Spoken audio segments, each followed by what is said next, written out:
Welcome back to another episode of our Youth Talks podcast. I'm AJ, an intern here at MCM, and today I'm joined with the Montgomery County League of Women's Voters. And I'm here with Ralph Watkins, Mhambi Musonda, and Sofia Antolioni. I was wondering, can you tell us a little bit more about the organization, what you guys do there? And can you start with? Sure. The League of Women Voters does voter registration. We are at every naturalization ceremony that's held at the Greenbelt Courthouse, registering voters. We then also educate voters. Our big product is the Voter's Guide. We produce that before every election. We ask the candidates questions, and then we print their answers just as they're submitted. So we're not a ratings organization. We're nonpartisan. We're just getting information to the voters to let them decide. And we offer that same thing online on a website that's called vote411.org. So those are the main things that we do. Nice. And do you have any particular memories that you favor, or anything that sticks out to you personally? Oh, my favorite memory is actually registering voters at naturalization ceremonies, because people are so excited. New citizens are so excited to be joining the country and getting to register to vote in the United States. And so those are really gratifying experiences. That's awesome. You guys, do you have any particular experiences? I think it was honestly when I joined the league. I was very into, honestly, what drew me into the League of Women Voters was the word woman. But I like to say what kind of kept me in was the fact that it was open to everyone. You both are men and you guys are part of the league, and that's awesome. But the Susan Albertine, the former president of the league in Montgomery County, she greeted me, and everyone was very welcoming in the league, and they were all the main passion of everyone is just to register voters and to get the word out, get the vote out, and I really, really appreciated that. So I think that was my favorite moment at the league.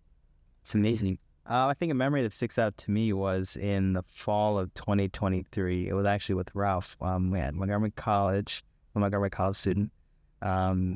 We partnered with the league for a forum hosted in tandem with the city of Rockville, different candidates who are running for public office. And for someone like me, I've always been interested in politics and government.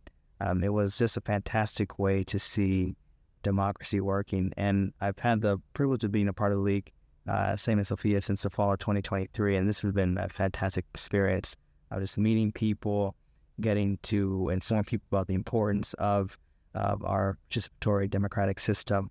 And I've gotten to meet a lot of people and build skills. So I'm very happy with my membership so far, and it's been a fantastic few years. It's awesome to hear how you guys have from close to this organization and have these memories. I was wondering, how would one be able to join this organization and become a member of it? Do you mind me to take that? It's so good. I'm sorry, mother member. Students join for free, so you can join for free. And the easiest way is to go on our website, LWV for League of Women Voters, MOCO, Montgomery County, MD.org. And there's a join button, of course, and you can click on that and join the league. Yep, and once you join, you should definitely get involved with some of the causes that you're passionate about. If you're passionate about education, there's a committee for education. If you're passionate about civics, there's a committee for civics. Once you join, definitely get involved in some of the topics that interest you. Yeah, once you join too, in that little thing that, where you register, what Ralph was talking about, you can also, there's an option to put in what issues you're most interested in, and what Mhambi was saying about education, civics, and so I think that's really helpful. It is really convenient that it's free and anyone can join. And I know we came here to talk about some politics. Yes. So I have a question for you guys. How do the results of the 2024 election cycle impact Montgomery County residents? Would you like to start us off? I can. The the federal election, of course, will have an immediate impact on federal government spending and the priorities and who's in charge of various departments. There's an expectation that there will be some reductions in some departments, which could affect the Montgomery County payrolls, and so Montgomery County and the state of Maryland's revenues. So that's sort of an immediate impact on the county and the state of Maryland. And do you guys have like any ideas on how it would affect like teens or like people in our age range? I mean, yeah, the federal government, state government, local government makes decisions about us every single day. And I mean, if the federal government has has supremacy over the state and local governments, and we've seen it with like how much money, like what Ralph was talking about, how much money education gets.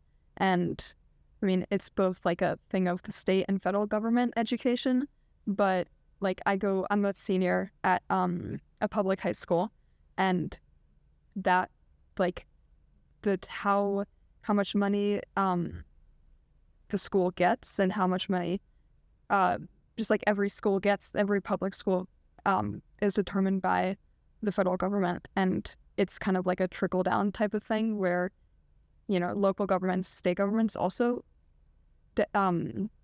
like decide how much money, but it's a lot of different things. But the federal government, yeah, like not just in school too, but in our daily lives. And I mean, I think that also goes to show how local governments too, because there are local representatives. I think it's easier to hold them more accountable, just because they're in our backyard. Exactly. And that's even more of a reason to vote for your local representatives, because they do they have to answer to like the top people, but they also they make decisions about us, and it's easier to hold them accountable. Yeah. Yeah. Yeah. All three of you, and I know all three of you have been talking about going to college, and you're in college already. The federal government actually plays an even bigger role in aid to colleges and student loans and that sort of thing. So any changes in the federal government will have a really strong impact on college students. Right, with the FAFSA, That FAFSA is something. Fun. That's good. And another question for you guys is every election important, and what do I say to people who feel that their vote doesn't? Every election is important, whether it's an election for president, whether it's an election for city council, whether it's school board election. I think the past few years have definitely showcased the importance of elections, getting the right people into office. So what I would tell someone who does not believe that their vote doesn't matter is that history says otherwise. There are so many examples in our history of the importance of the vote, and just to make it more relatable, your vote affects the water you drink, whether your school gets budget cuts or not. So our participation, our vote has very tangible impacts on our roads that we drive on, the buildings that we walk into. So participating in elections, especially local elections, is very important because that immediately impacts where you are. Appreciate it. Yeah, a couple of elections have been decided by really close margins. The current county executive in Montgomery County won his nomination in the Democratic primary by less than 100 votes. So, and we've had several elections around the state where the contest was decided by 100 votes or less. There was even one, I think, up in Frederick, on the House races that margin was very slim. Yes, very, very tiny numbers. A few more people had voted. It tipped the other way. Completely different. Election doesn't matter. I can't wait till I turn 18. I'm so excited to be able to vote, put my voice out there and make a change. I know you just turned 18. Yes, yeah. Were you able to vote? I was.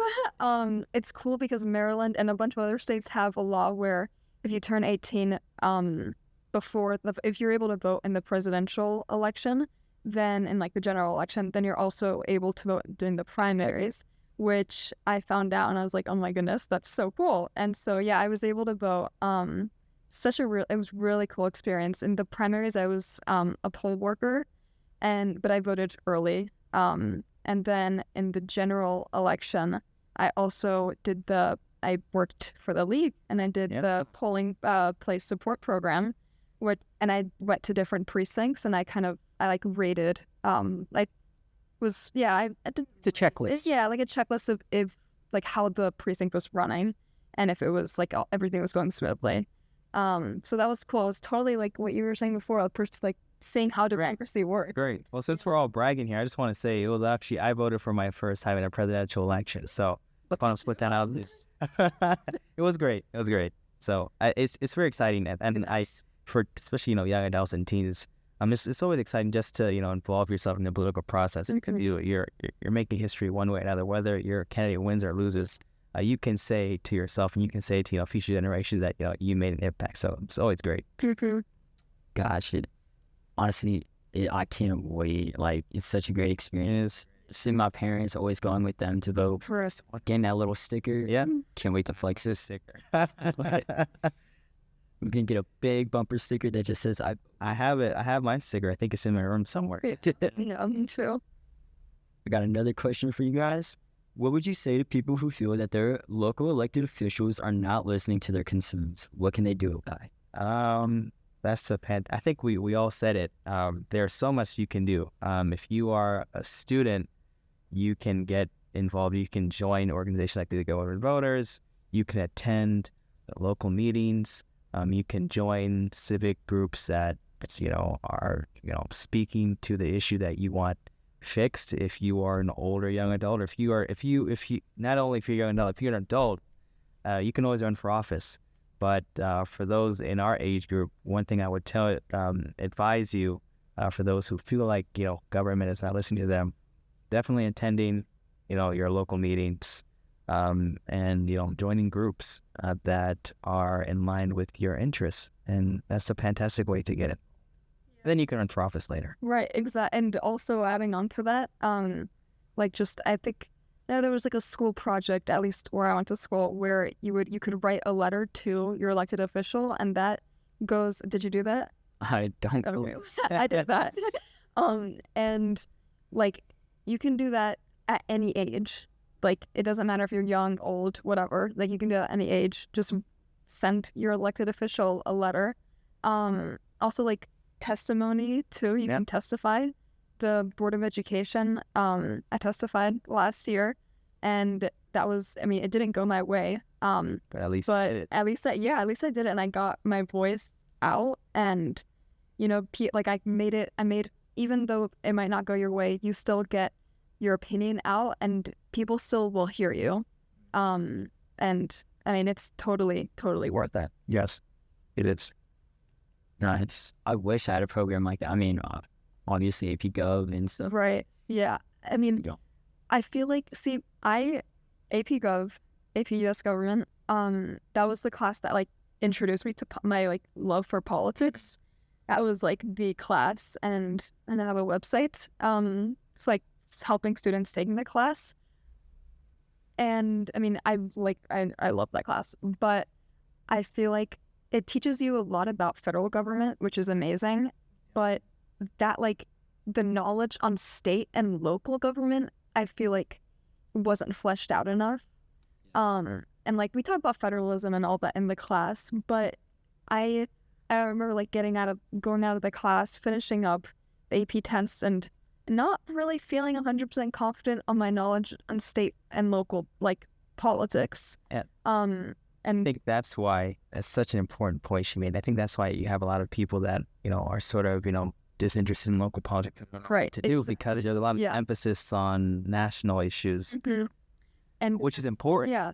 But state government is also very important because again that affects you directly. Yeah. In a way that I think the roads. Yeah. In a way that I think national government does. Maybe because we live in the area, so we're used to it. But it's a fact. We have federalism. There's some powers that are only to the federal government, but there's other ones that the federal government roads, Yep. metro, like public buses, all that the federal government doesn't dictate, doesn't have like a lot of ownership on.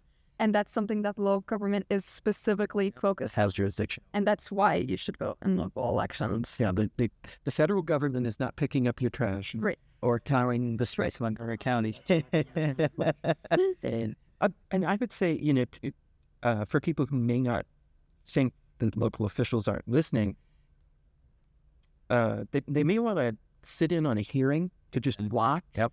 And as there are many different witnesses testifying, and you realize, oh, there's like 10 different points of view on this, and you can see the council members trying to wrestle with and figure out what's the best solution.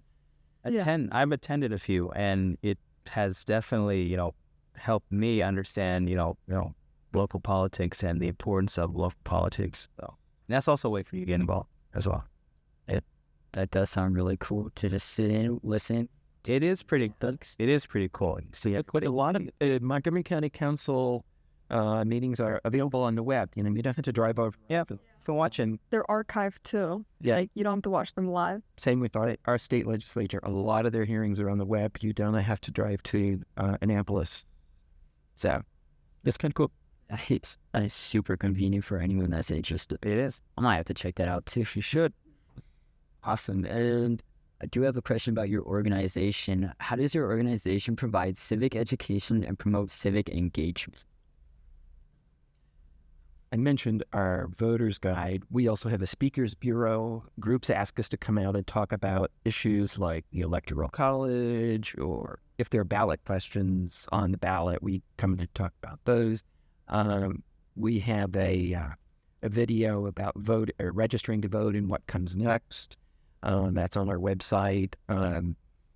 So we do a fair number of things on our website where we have a link to our YouTube channel.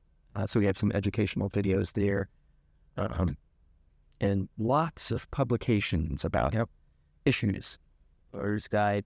I'll give you an example. At Montgomery College, last fall for I think National Constitution Day, the school held an event, voter registration event. So the league was there, and I was volunteering on their behalf, and we registered students to vote in the upcoming election out in September.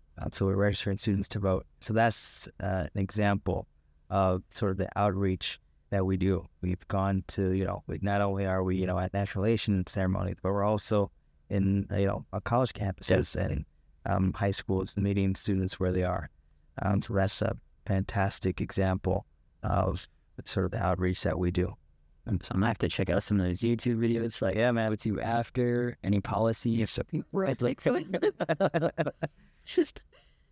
we did Ralph filmed me talking about how it was like a whole analogy that you came up with. I was very clever, and how it was like these people were at the dinner table, and it was like, oh, this person was like, oh, do you want me to choose a slice of pizza? what do you want? Yeah, what do you want? And it was like the person was like, oh, whatever, I don't really care.